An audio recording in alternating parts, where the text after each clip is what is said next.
the way we use language is so connected to the way that our brain works, and so connected to the way that we see one another or don't see one another relationally. It's like the most intense healing journey if you actually start stepping into changing the way you use language.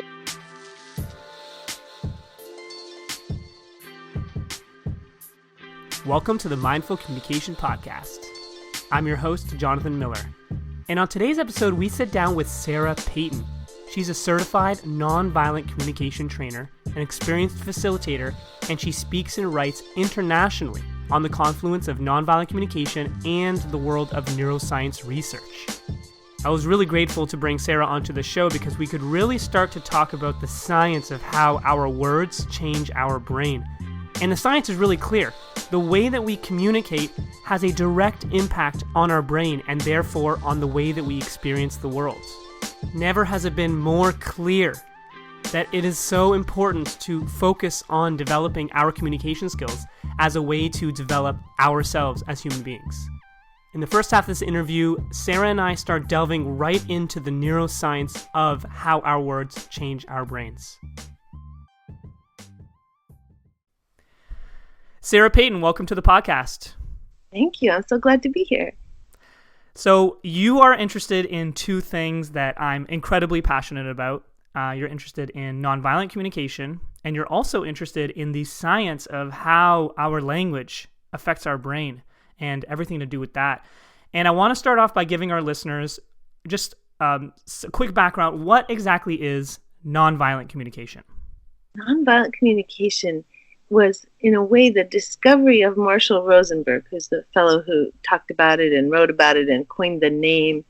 And what he was noticing was that if we don't really pay attention to the way we talk to each other, we can actually use language in ways that would be really counter to our integrity in terms of wanting to live nonviolently.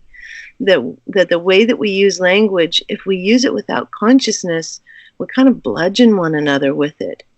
And that there's a different way to be with the way we use words. So he was very deeply interested in how do we move into not harming one another with the very most basic way that we communicate, which is with our words.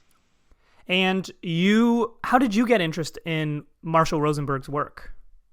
I was a used and rare book dealer, and I was driving all over and listening to CD sets, and I got his CD set, and I was listening to it while I drove, and I was like, this is revolutionary, this is life-changing, I want to learn this. So then I went to go hear him speak, and kind of never looked back after that. And never looked back as in you started practicing nonviolent communication in your life? Like, what exactly was that process? Well,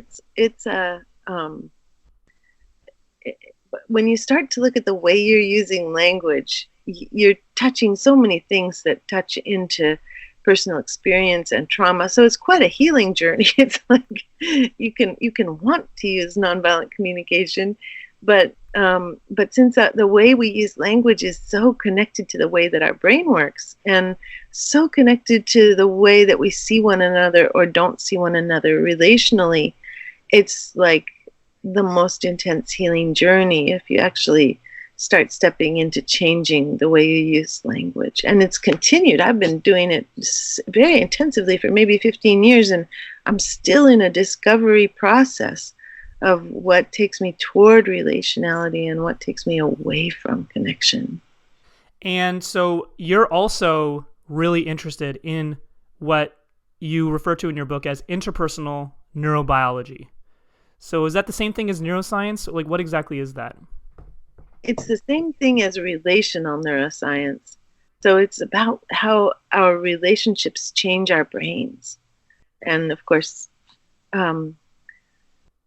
since the words that we use are the things that change each other's brains the most, it's really, again, kind of circling back into this question of language. So you're saying the words we use change our brain the most? How does that work? Humans have kind of two ways of being in the world. one of the ways of being in the world I call instrumental. Like, it's how we function, it's how we get things done. And when we're in our getting things done brain, we actually don't see each other as existing as beings. We see each other as functions. So if I'm in my left hemisphere in this relationship with you, then what I'm wondering about is, how am I doing? Will people, like me? Am I being clear? Am I accomplishing whatever goals we've set for ourselves? Are you helping me? Are you being a good interviewer? And if I'm in my right hemisphere or relational brain, and it's not an exact correlation of left and right, so I've been trying to use instrumental and relational. But if I'm in my relational brain, then I'm curious, like, what's happening for you? How is this affecting you? What are you really interested in? How are the places that bring you alive? How do they bring me alive? So it's two very different ways that we as humans have of being in the world. And I had a question recently in a workshop where somebody said, is this widespread in the animal kingdom? And it's so widespread that it's in birds have two hemispheres, all the little mammals have two hemispheres, and we, as mammals and birds, we use our left hemisphere to track details. Like, can I eat this seed?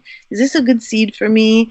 In the right hemisphere, we use the capacities of the right hemisphere, which are more expansive, to see what's happening in the whole environment. Are there predators? If I'm a pigeon, is there an eagle? Is there a hawk that's going to get me? Is there a car that's going to drive over me? That's how we use our environmental sense.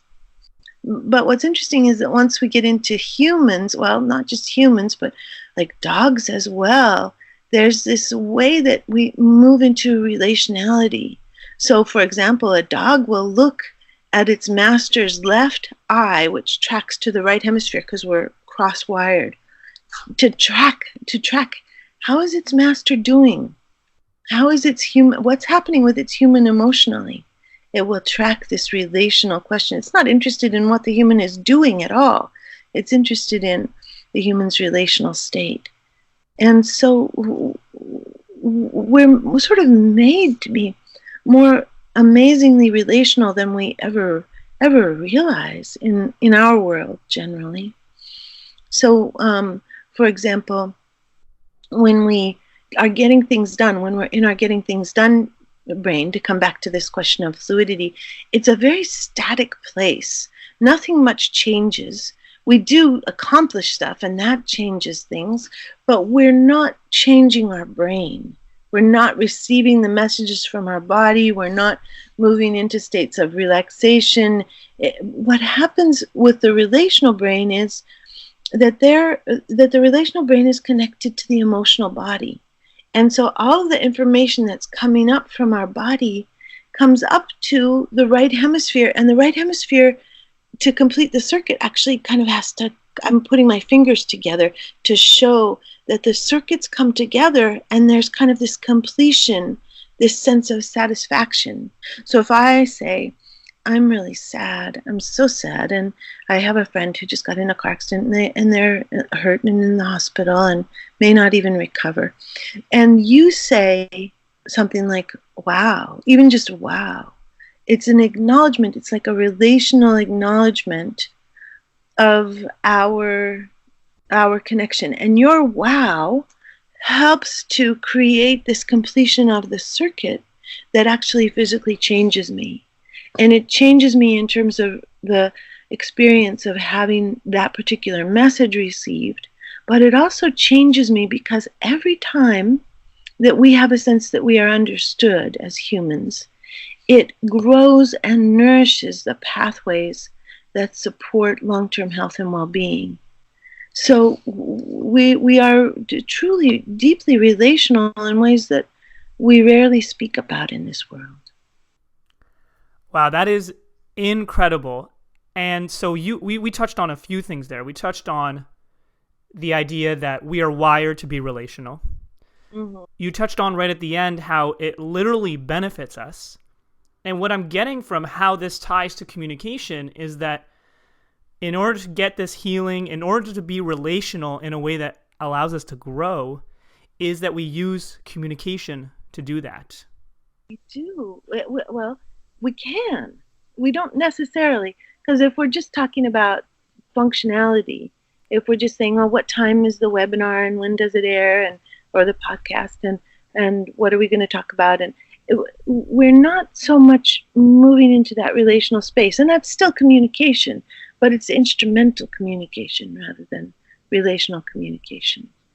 And most of us kind of survive and are a little bit starving from we survive on the crumbs that fall, the crumbs of warmth that fall into the spaces of instrumental dialogue and communication. So, for example, as a little kid with a mom who's saying, brush your teeth, honey, we can hear the warmth. And that's like a crumb that's falling to nourish our brains. But what really changes and nourishes brains is a sense of being gotten, of actually being understood by other humans and understanding other humans, because we are changed by that. When we really understand someone else, we become bigger. We are not just us. We're actually building within ourselves internal relational models of the other people that we are in relationship with. We're understanding them. We're understanding what's important to them. As we move through the world, we're making guesses about what might support them. So we have, like in our precuneus, which is a space in the brain that's towards the top and the back of the brain, we kind of store everybody and hold them within ourselves in as true a model as we can. And then, of course, because brains are infinite, we can never, truly know another human, but we can be in a constant discovery process. And what does that discovery process look like? Is it just asking questions? Like, how do I get gotten? And how do I make sure to the other person that I get them? Well, I often talk about the sacred question mark. Because the sacred question mark. Wonderful. So often when we're in dialogue, somebody will say to us, I get that you're really angry. And there may be a part of us that has anger, but it's reductive. It's like it's a statement. It's like, I understand and you are this, rather than having that question mark of like, am I getting it? I'm hearing a lot of anger here. Am I really getting it? Are you really angry? And then the other person gets to say, well, I'm angry, but I'm also really sad. And I'm also really tired, and we've been through this many times, and so I have a little bit of hopelessness. It's like the experience that's true gets to be present in all its complexity, instead of being reduced to one thing. As humans, we are more complicated than that. Yeah.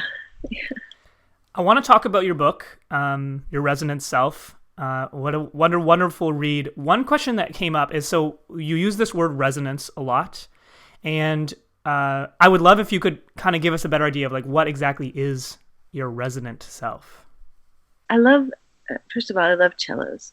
When I was 50 years old, I decided that even though I have never played a string instrument in my life, and even though cellos do not have frets, and even though I was never going to play for anybody in any circumstances, I was going to learn the cello. So I went and I rented a cello, and I got a really sweet cello teacher, and I'm not particularly good at it, but I love it. It makes my whole body vibrate. So what happens with cellos is when you play one cello and there's another cello sitting nearby, that cello, if you put your ear to it, is starting to vibrate with the same musical frequencies that are being played on the cello that's being played. And what we don't realize, because we so often stay in our instrumental brains where our bodies are not responsive, is that our bodies are a little like cellos. We vibrate emotionally at the frequencies that are being played on the people around us. And of course, life is playing its own tune on us, and we're having our own musically emotional experience. And the resonance of emotions is something that's felt between us if we don't stop it with the instrumental brain.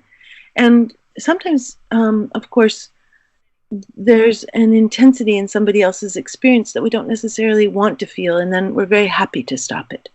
But so if somebody's despairing and angry and we don't want to go there, and we say, well, let's just think about what we want to do next. That'll take us, it'll kind of shut down the resonance, and it'll take us into this instrumental brain where we don't have to experience stuff with people. But sometimes we want to experience things with people. Sometimes we want to accompany our friends. We want them to know that we're with them. And the more that we understand and know about the ways that language either facilitates a sense of resonance and of being gotten or stops it, then the more choice we have. So the book really is, in a broad scale, about all of the different brain systems that are at effect in relational neuroscience, in the way that we affect one another. How does my nervous system affect your nervous system? In a way, how does my heartbeat affect your heartbeat? Even across, however many miles there are between us right now. How are you changed by which circuit is most intensely alive in me? I mean, I'm the one talking the most right now, so you're more having to be the one who's resonating. But if you were talking, then how present is your default mode network? To what extent is the automatic voice of your brain a part of our conversation? To what extent are you, for example, beating yourself up? Because when there's trauma in our lives, our default mode network, the automatic voice of the brain, will turn against us. So there are so many elements of brain systems that are a part of our connection, that the book is like a guided tour through all of these different brain systems, and with this idea, how do we resonate with ourselves? So your resonant self is this question. We can resonate with another person, and then we have a sense of being gotten. How do we deeply get ourselves? It's sort of like that question, how do we have self-compassion? Self-compassion is supposedly a good thing. What blocks it? What gets in the way? How do we begin to work with it in ways that let us move more and more deeply into a place where we're saying to ourselves, of course, Sarah, of course you feel this complex symphony of emotions. Of course all these different things are alive in you. And then we're learning how to be with what's there, with gentleness or intensity, if intensity is needed, with the tone of the emotion that's present, how to even resonate with our own joy, how to be with ourselves when we're really excited and happy, how to support that so that it doesn't collapse. So these are the different questions that this book explores. And like I said, I love a lot of the work that you're doing, because you're really, for someone who, like me, I'm very secular, I'm very scientifically minded. I love to see, the facts behind it. We can talk about how we resonate with each other, but really what's happening in my brain that can prove that, my heartbeat affects your heartbeat. And you go into that as well in your book, right? Is there maybe something you could highlight that might blow my mind right now? A really cool fact that will have me saying, wow, like I really want to be practicing these skills, these resonant skills, which we can talk about after. Let's see, a fact that will blow your mind. Well, one of the facts that always blows my mind is that by the time that we are 4 months old, we have integrated our mother's facial expression vocabulary, which becomes then the basic palette that we're trying to work with for the rest of our lives. And so we're so deeply stamped by early emotional experiences. And this is another way that resonance sort of happens and doesn't happen, is this question of How are we stamped in the early days in ways that, for example, don't make rage available to us or don't make sadness available to us? How do our faces respond to each other? If you and I, we're sort of face to face now. If we got to take our faces and turn the picture and look at both faces side by side, we'd see the rhythmic interactions, that you're probably nodding at a rate that's similar to the rhythm of my voice, and that the small smiles are amplified, the eyes crinkle together. It's like there's a movement into being with one another that is quite beautiful and complex and deep, and that we don't touch consciously very often. Yeah, it sounds like a lot of this goes on at the subconscious level. It's not something that we're fully aware of. Right. And yet it is the foundation of the connection that we experience with people, and the ways that make it easy to work together or to create something together or to understand something together, is this sense of the way that the bodies move into synchrony and faces move into synchrony and rhythm moves into synchrony.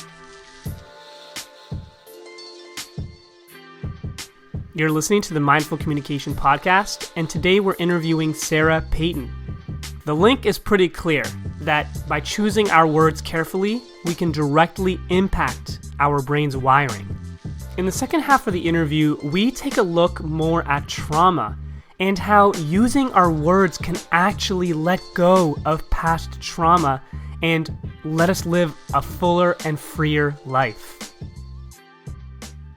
Now, the book isn't just intellectual fodder. It's not there to just learn a bunch of cool stats and hope for the best. You are actually there giving out some skills that people can use. What is your hope that the reader will take away from your book once they learn all these amazing things that you talk about in your book? One of the things I hope that people will take away is a sense of that the ways that they've been blocked in self-warmth make total sense. That it makes total sense that we haven't been able to turn toward ourselves with what people call self-compassion, or with what I call resonance. And that once we begin to understand why it makes total sense, then we start to lose the idea that our ideas about ourselves were true. For example, if I believe I'm not enough, there are neurobiological reasons that I'll believe I'm not enough, but they aren't truths. It's not true that I'm not enough.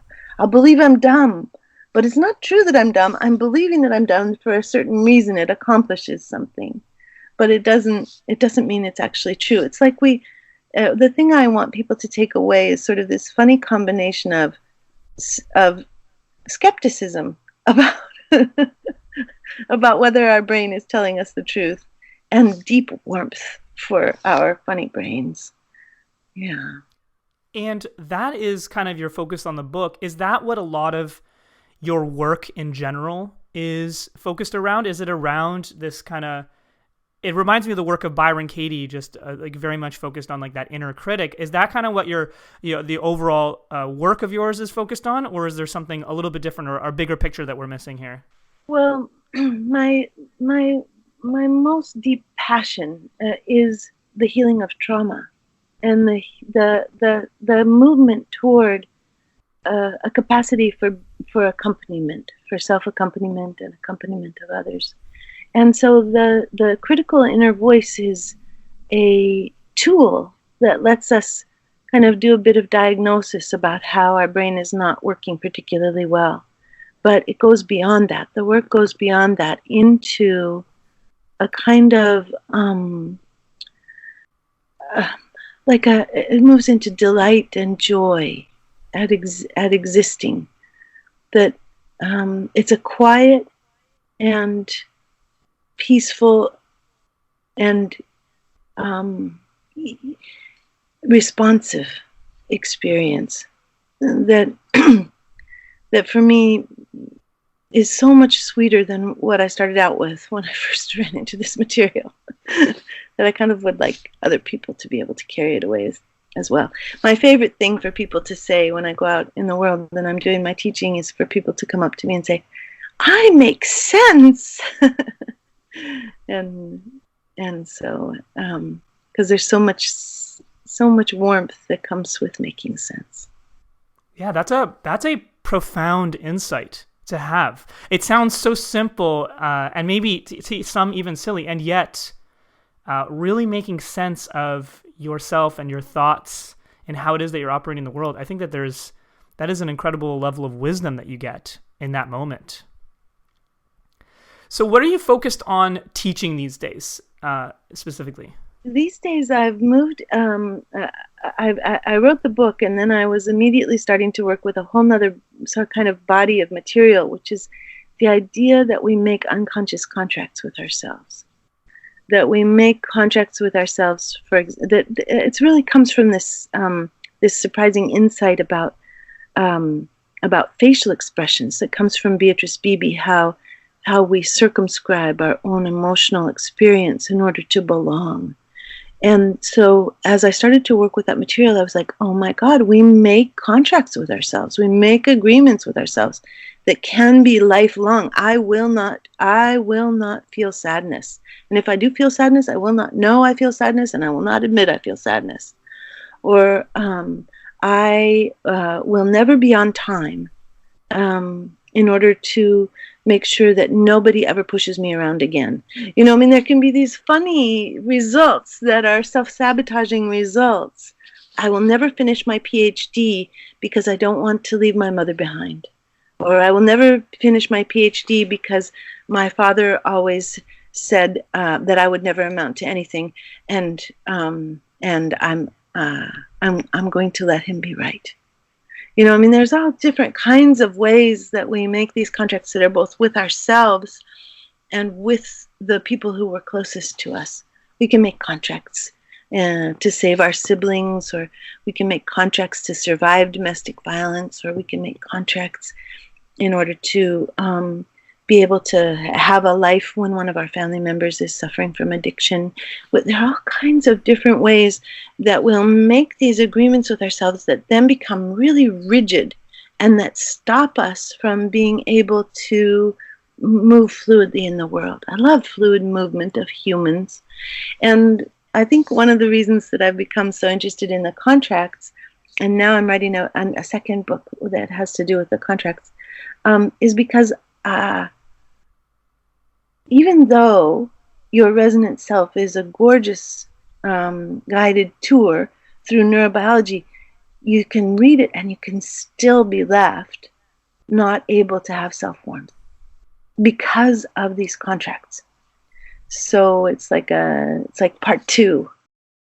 And I guess these contracts, they initially came into fruition because they were meant to serve a purpose. They were most likely in those situations meant to help us survive or to stay safe.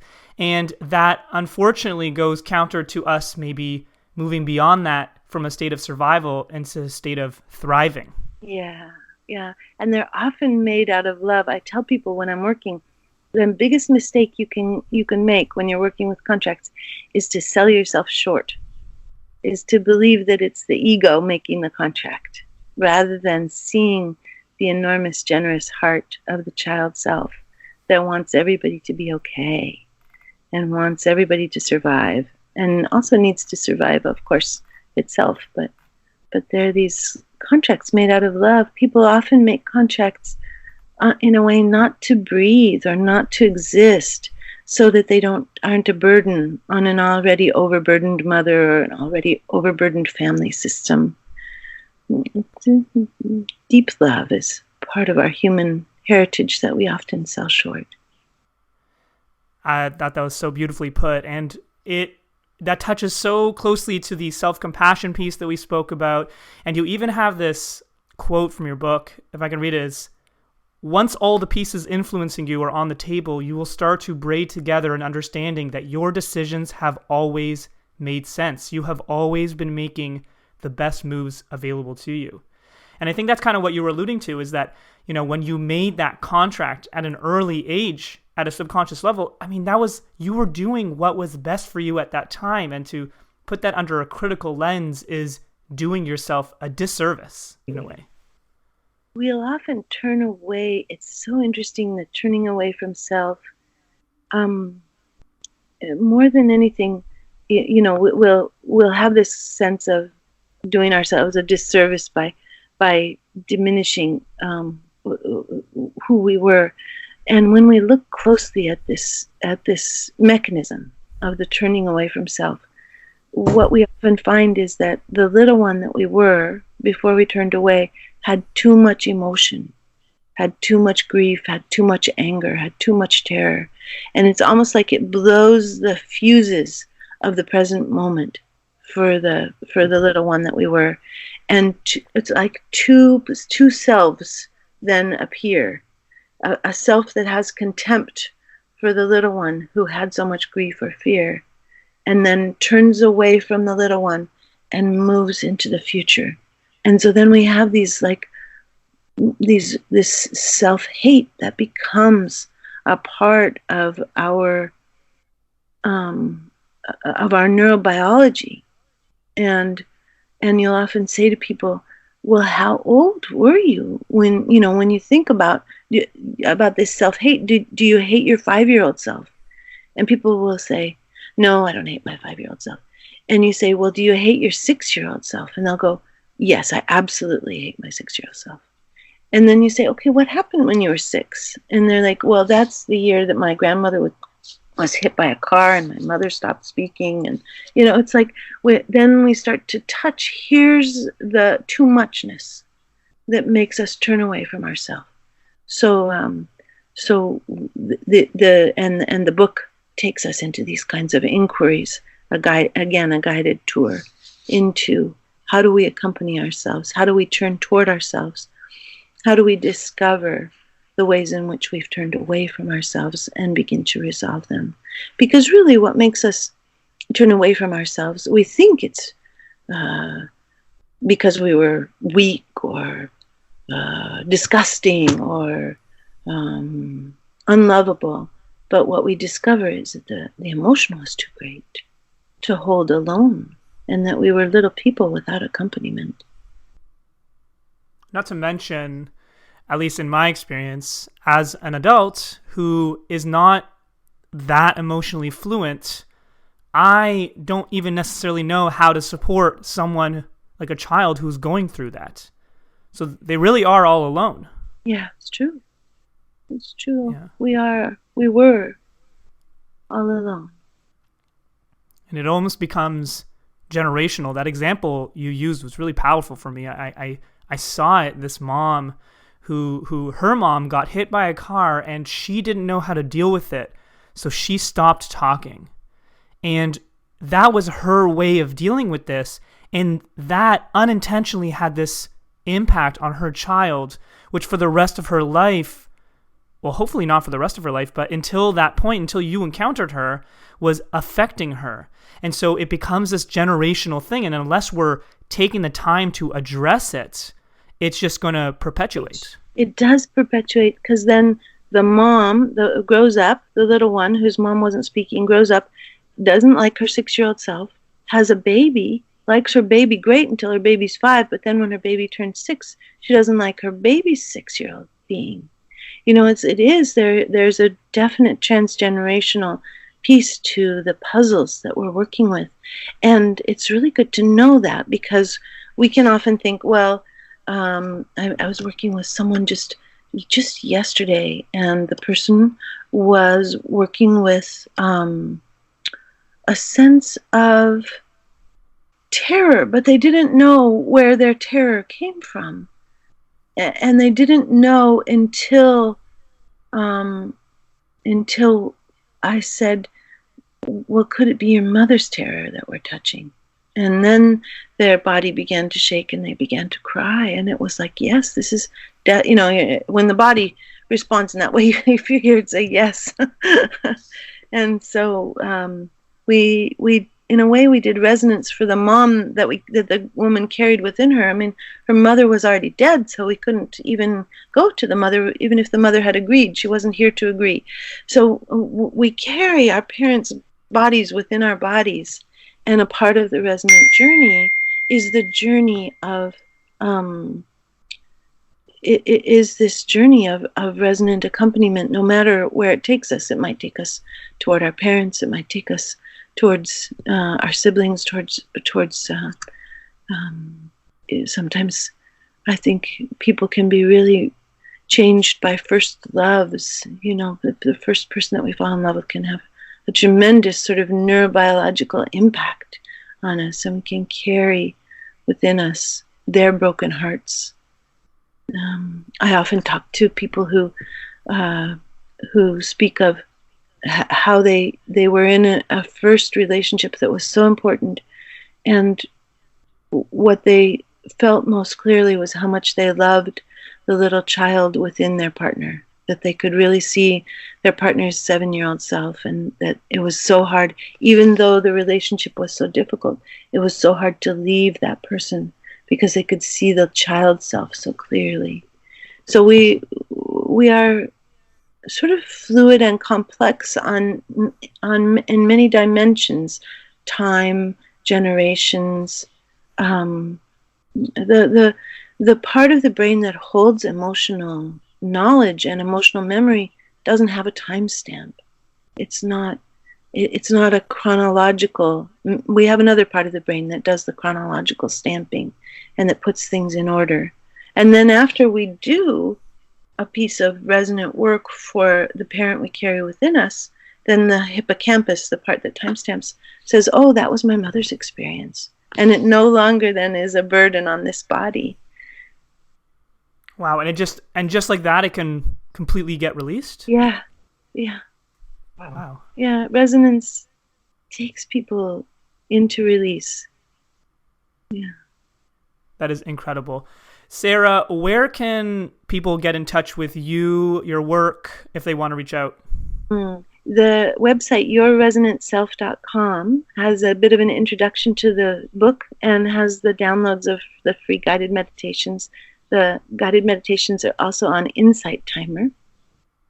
And Norton, W.W. Norton, is the publisher that published the book, Your Resonant Self, and that's on Amazon or on Barnes & Noble, or you can order through your local bookseller. And you also have a website where you do a lot of your other work, which is empathybrain.com? Yep, empathybrain.com, to be able to find out about workshops and retreats and constellations and being able to work transgenerationally.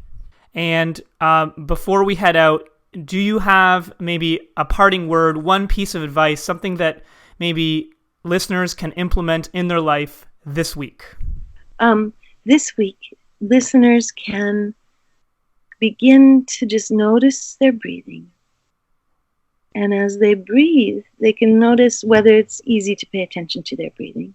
And if their attention wanders, then they can say to their attention, of course you are wandering.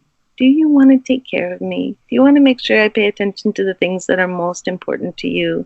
Just for a moment, are you willing to come back to my breath and be in a gentle and acknowledging relationship with their own attention in a new way? Maybe just one breath a day is enough to begin to change the brain. Sarah, I cannot thank you enough. That was such a warming discussion for me, an enlightening discussion as well. Thank you so much for your contribution and your work to the world, and I wish you the most success moving forward in accomplishing all your goals and all your dreams. Thank you so much. It's been a very sweet experience being in this dialogue with you. Thank you. Big thanks to Sarah Peyton for coming onto the show. We are on a mission to share the importance and power of amazing communication and connection skills. If you're interested in helping us out, please subscribe, give this podcast a great rating and review, and share it on your social media channels with family and friends. You can also find us on Facebook at Mindful Comms and Instagram at Mindful Communication with lots of amazing communication tips. You can also head to the website mindfulcommunication.me and check out the programs that we're offering there. Theme music today was produced by Shinogo. You can check out Shinogo's music on SoundCloud, Spotify, iTunes, and Google Play, and editing was done by Maya Miller. Once again, you've been listening to the Mindful Communication Podcast. My name is Jonathan, and thank you for tuning in.